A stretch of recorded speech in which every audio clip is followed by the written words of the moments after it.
Ballarım, Whiteout Survival'da yeni binaları açtıysanız oyunun size göstermediği 2 küçük ödülü kaçırıyor olabilirsiniz. Ama bence bundan daha da önemli bir şey var. Çünkü elinizdeki bu paraları yani binaları yükseltmeniz için gereken materyali yanlış dağıtırsanız yeni binaları açmanız gereksiz yere fazlasıyla uzuyor. Bugün size nerelere tıklamanız gerektiğini, bir binanın gerçekten ne kadara yapabildiğinizi, kaç günde olduğunu anlatacağım ve ilk olarak nasıl ilerlemenin daha mantıklı olduğunu göstereceğim.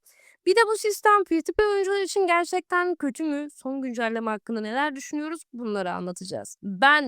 Hadi direkt konuya atlayalım. İlk olarak muhtemelen en kolay kaçıracağınız şeyi göstereyim. Fırını açtıktan sonra binanın içine girin. Burada sadece normal ödülü alıp çıkmayın. Şu gördüğünüz fırının üzerine dokunun. Burada ekstra küçük bir hediye geliyor ama dur. Bir tane daha var. Ekmek yani şu kurabiyemsi pastaların olduğu bölüme dokunduğunuzdaki bu rafta ikinci bir ödül daha alabiliyorsunuz. Bunlar sizin elbette hesabınızı bir anda uçuracak çok büyük ödüller değil ama oyunun Easter egg diye adlandırdığımız oyun içerisine saklandığı hediyeler olabilir. Whiteout Survival'da daha önce bu tarz hediyeler var mıydı bilmiyorum ama bunu ilk defa görmüş de olabiliriz. En azından benim dönemim için. Bu oyun çok belirgin göstermediği, gözden kaçırdığınız gerçekten tatlı ödüller diyebiliriz. Elbette çok büyük şeyler değil ama oyun bazen bu tarz ödüller gizleyebilir. Ben daha önce oynadığım birçok oyunda bu tarz şeyler görüyordum. Whiteout Survival'da benim için ilk sefer olsa da güzeldir. Ayrıca bu videoyu ittifanınızdaki oyuncularla paylaşarak onların da bu ödülleri almasını sağlamayı unutmayın. Videoyu paylaştığınız için teşekkür ederim. Peki şu anda karşımıza 3 tane yapı çıkıyor. Fırın, plak dükkanı ve sütlü çaylı. Her bina tek seferde baktığınızda 12.500 dedikleri para sistemini aç, hadi öde, harcama yap gibi bir şey değil. Biz bunu ne yapıyoruz? Önce projeyi alıyoruz, sonra işte tezgahtır, bilmem nedir, ekipman gibi parçaları tek tek satın alıyoruz. Ama hepsini topladığımızda yine de rakam ilginç bir şekilde 12.500'e çıkıyor. Ve diğer binalardaki maliyet de aşağı yukarı bununla aynı seviyede. Bu yüzden en ucuz bina hangisi diye düşünmenize çok gerek yok. Asıl soru şu, bu elinizdeki parayı nasıl kullanmalısınız? Bakın birçok oyuncu şurada ballarım küçük bir hata yapabilir. Şundan biraz alayım, bundan da biraz alayım, şu binayı da yapmış olayım, bunu da yapmış olayım. Bakın bunu kesinlikle yapmayın. Yani biz zaten 5-6 günde bir binayı tamamen açabiliyoruz. Sen elindeki bütün kaynakları yarım yamalak binalara koyarsan hem binanın tamamlanmış olan direkt evindeki ödülünü alamazsın. Bu senin hiçbir işine yaramaz. Yani yapman gereken bütün parçaları tamamlayacaksın ve sonra diğer binaya geçeceksin. Yani kısaca mantığı şu. Parayı dağıtmak yerine biz o tamamlama ödülünü alabileceğimiz binaları açacağız. Kesinlikle gözünüze bir bina kestirin ve onu açın. Ama şimdi asıl soruya geliyorum. Biz bu 12.500'ü ne kadar sürede toplarız? Bakın günlük görevlerden ortalama 2000-2400 civarında para aldığınızı düşünün. Bu miktarda hesabınızın ateş kristali ve seviyesine göre değişiyor. 2400 direkt puanı alan bir insan yaklaşık 5 günde 12.500 puana denk geliyor. Yani siz 5 günde bir tane bina açabiliyorsunuz. Görevlerden gelen ekstra ödülleri de hesaba kattığınızda pratikte birkaç gün ilerleme sürecine daha da katabilirsiniz. Çünkü tamamladığınızda bir tamamlama ödülü de alıyorsunuz. Yani bugün geldi bu sistem, hemen bugün açtım hepsini diye bir şey değil. Yani biraz daha yavaş yavaş free to play oyuncular açısından değerlendirmemiz gereken yer tamamen yavaş ve stabil bir şekilde ilerlemek. Bunu bir nevi adanın ilk geldiği zamanlarına benzetebilirsiniz. Ada sistemi de böyle yavaş yavaş açılıyordu, yavaş yavaş geliştiriyorduk. Buna benzer diyebiliriz. Peki günlük bina ödülü ne verir? Bir binayı tamamladığınızda günlük bir ödül olmaya başlıyorsunuz. İşte içerisinden şef ekipmanı geliştirmelerinde kullanılan materyaller bulunabiliyor. İşte tasarım planları, alışımlar vesaire gibi. Ve bazı ödüllerin çıkma ihtimalleri diğerlerinden daha yüksek. Daha değerli şef ekipman ödülleri ise doğal olarak daha nadir. Burada tek günlük ödüle baktığınızda bu mu yani diyebilirsiniz. Ben de ilk gördüğümde aslında çok büyük bir şey beklemedim. Ama sistemin mantığı tek bir bina üzerine kurulu değil. Oyunda toplamda daha fazla bina açılacak. Yani 8 bina açılması planlıyor ve bu günlük ödüller birikmeye başlıyor. Ve sistemin asıl potansiyeli burada çalıştığı söyleniyor. Bu arada ballarım, buraya küçük bir parantez açalım. Oyundaki gelişimden, geliştirmelerden bahsediyoruz. Biliyorsunuz ki oyunda bazı paketleri almak için para ödüyorsunuz. Bu paketleri alırken Froststar denen bir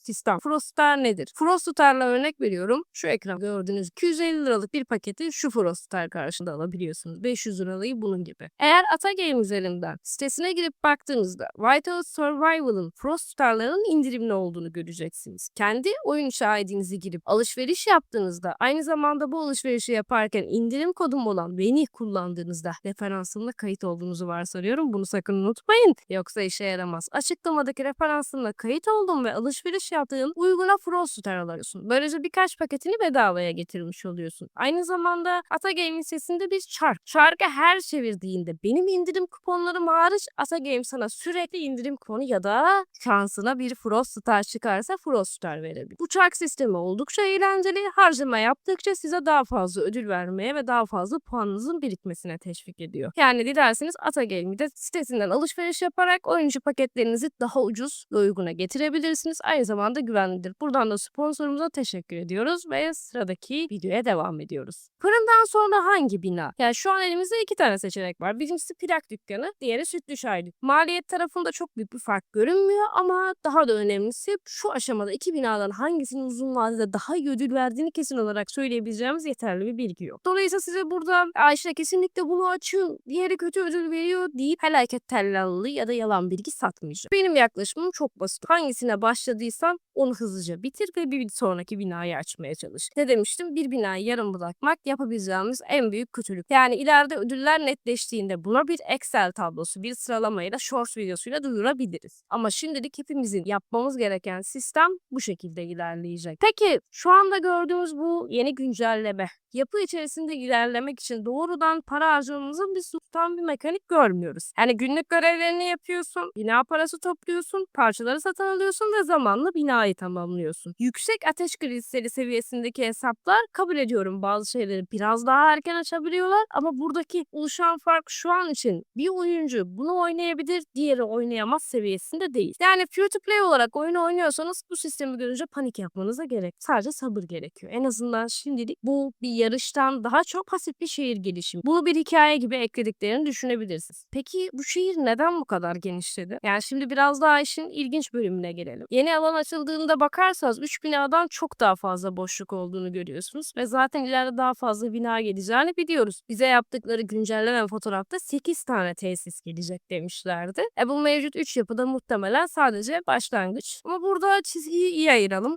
Yeni eğitim sistemleri, yeni birlik geliştirmeleri, otomasyon bunların hiçbiri şu anda kesin değil. Ama olabilir mi? Bence olabilir. Ama ben bugünkü kaynaklarıma gelecekteki belki gelecek bir sistem için yönetmem. Bugün ne çalışıyorsa ona göre karar veririm ve ona göre gelişirim. Whitehouse Survival ya da strateji oyunlarında yapmanız gereken en büyük ayrım bu olur. Yani oyundaki spekülasyonlara göre değil, elinizdeki gerçek sistem ve oyunun size verdiği bilgilere göre ilerlemek uzun vadede her zaman sizin için daha güvenli olacaktır. Peki bu sistemin nasıl değeri ne? Açık konuşayım. Şu an bu yeni binalar oyunun baştan aşağı değiştiren bir mod değil. Bize verdikleri güncellemedeki gibi her şey güzel olacak, bahar geliyor, çok güzel bir güncelleme, 8 tesis var diye hype'ladıkları kadar güzel bir sistem değil. Ben şahsen beğendim. Savaş yok, yeni karmaşık bir strateji sistemi yok. Görev yapıyorsunuz, para topluyorsunuz, bina açıyorsunuz. Süreler bence gereksiz uzun ve karşılığında küçük ödüller alıyorsunuz ve ben bu ödülleri şu anlık yeterli bulmuyorum. Binalar toplandığında ne olacak göreceğiz. Ama sistemin kötü veya iyi olmadığını söylemek için erken. Çünkü burada önemli olan şey kaç bina tamamladıktan sonra günlük o ödüllerin neye dönüşeceği. İşte bir bina küçük olabilir ama 8 farklı yapı her gün size bir şey vermeye başladığında belki size o tablo çok daha farklı görünebilir. O yüzden şu an benim yaklaşımım günlük görevleri yap, bedava ilerlemeyi kaçırma, aksatma. Bunu düzenli bir şekilde ilerle. Yani ama bu da sistemin ana gelişimi yani hesabın ana gelişimi gibi gözünde büyütme. Yani sen ne düşünüyorsun? Bu güncellemeden memnun musun? Bunu da yorumlarda yazmayı unutma. Bir de günlük bina parasını nereden aldığınızı bulamıyorsanız buna dikkat edin. Bu para günlük olarak size geliyor ve görev sistemi içerisinde toplanıyor. Yani bazı oyuncular ben bu parayı nereden kazanacağım diye bakabilir ama baktığınızdaki posta kısmı var ya oradaki sisteme düşüyor. Her arena ödülü vesaire gibi topladığımız yer. Yani oyun bunu çok belirgin bir yerde göstermiyor ama belki gözden kaçmıştır. Herhangi bir gizli bir yöntem aramıza gerek yok. Günlük olarak size veriyor. Yani konuyu ben kendim öyle özetlersek fırını açtıysan içindeki o gizli objelere de 2 tane küçük ekstra ödülü kaçırma. Yeni binaların toplam mahdiyeti 12.500 para civarında. Birden fazla yarım bırakmak yerine birini tamamlayıp günlük ödülü açmak daha mantıklı. Fırından sonra plak dükkanı ve sütlü çay dükkanı arasında şu anda net bir kazanan farkı yok. Birini seç, yarım bırakma, ilerle ve bitir. O binayı kesinlikle aç. Ve son olarak sistem şu anki haliyle mevcut oyuncuların zaman içerisinde ilerleyebileceği yavaş bir free to play geliştirme özelliği görünüyor. Gelecekte ne getirir bilemeyiz. Ben özellikle bu gelecek binaların tamamladıktan sonra günlük ödüllerin ne kadar farklı olacağını merak ediyorum ballarım. Eğer siz de fırın dışında binada hızlı tıklanan bir ödül bulursanız yorumlara yazın. Ya da son güncellemeden ne kadar memnunsunuz, ne kadar memnun değilsiniz bunları iletin. Ve videoyu kapatmadan önce de demiştim. Her videonun sonunda son katıl abonelerine teşekkür edeceğiz demiştim. Bir önceki yayınımızda abone olan Muhtar Boz, The Rebel ve Buket. Yeni katıl abonelerimiz, kendinize sizler de 35 lira karşılığında aylık olarak katalog abonesi olabilirsiniz. Videolara destek olabilir ve daha fazla video çekmem için beni teşvik edebilirsiniz. Küçük destekleriniz büyük birikimler olabilir. Ya da bunları yapamıyorsanız videoyu beğenerek kanala abone olarak destek olabilirsiniz. Tüm destekleriniz için teşekkür ederim. Bir sonraki videoda görüşmek dileğiyle.